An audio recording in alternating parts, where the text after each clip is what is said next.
السلام عليكم ورحمة الله وبركاته. اهلا بكم في مطبخ ست الكل. هنعمل مع بعض النهاردة السمك البوري مشوي بالزيت والليمون في الفرن بطريقة سهلة جدا وبطعم جميل جدا. تعالوا نشوف وصفتنا. معانا هنا سمك بوري، طبعا فاتحينه ومتنضف ومغسول كويس جدا ومغسول بالليمون كويس. بعد ما غسلناه ونضفناه هنتبله بتتبيله السمك العاديه خالص، انا عملتها معاكم كذا مره قبل كده وهنزل لكم مقاديرها في صندوق الوصف. هنبدأ نفتح السمك كده عشان خاطر يستوي كويس والتتبيله توصل لكل حته في السمك. بعد كده هنتبل السمك، اهم حاجه ان احنا نتبله كويس ونتاكد ان التتبيله بتاعتنا وصلت للفتحات اللي احنا مفتحينها عشان السمك كله يبقى متطعم وطعمه حلو. هنتبل السمك من جوه ومن بره، وكمان الفتحات اللي احنا عملناها بتساعد في سوى السمك. كده تبلنا السمك بتاعنا كله كويس. تعالوا بقى نجهز الخلطة اللي هنحشي بيها السمك، هنعملها بيه. معانا هنا كزبرة وشبت، طبعا غسلهم ومصفيهم كويس. هنقطعهم نص حزمة ونص حزمة، مش عايزين حزمة كاملة، هنقطعهم قطع صغيرة. معانا جزر وطماطم وبصل وفلفل رومي اخضر. هنبشر الجزرايه وهنقطع الطماطم قطع مكعبات، قطع مش عايزينها صغيره قوي، عايزينها حجم متوسط. هنقطع الطماطم كلها. بعد كده هنقطع الفلفل برضو احجام متوسطه، وهنقطع البصله شرايح وعلى 4. كده قطعنا الخضار بتاعنا كله بقى جاهز. تعالوا بقى نتبل الخضار اللي احنا قطعناه ده كله. معايا هنا ملح،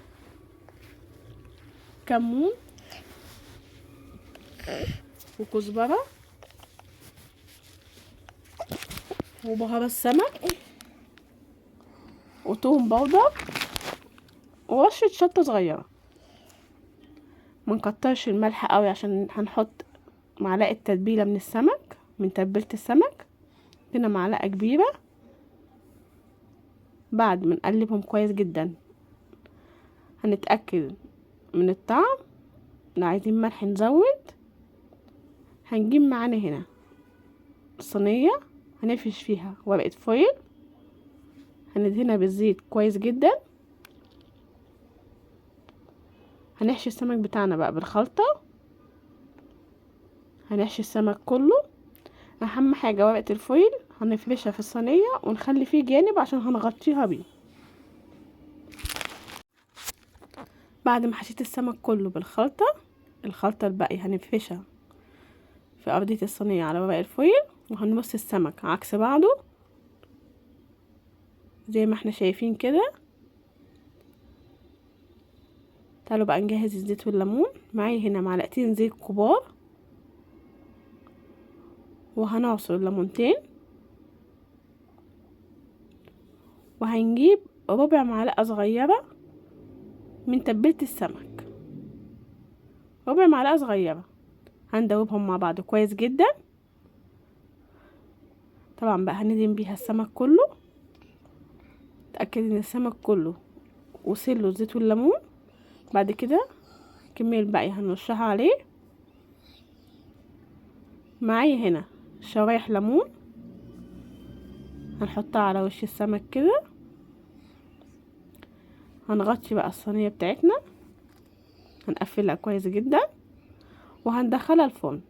طبعا هندخلها فرن سخن نص ساعة، وهنشيل الغطا من عليها عشان السمك بتاعنا ياخد وش ويحمر معانا وهيكون خد سوا. هنشيل ورقة الفويل ونسيبه يحمر وياخد اللون الجميل ده.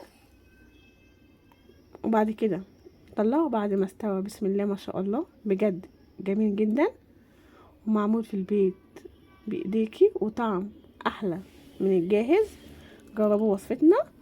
لو اول مره تشوفونا متنسوش تعملوا لايك وشير وسبسكرايب وفعلوا الجرس عشان يوصلكم كل جديد. اشوفكم فيديو جديد ووصفه جديده من مطبخ ست الكل، والسلام عليكم ورحمه الله وبركاته.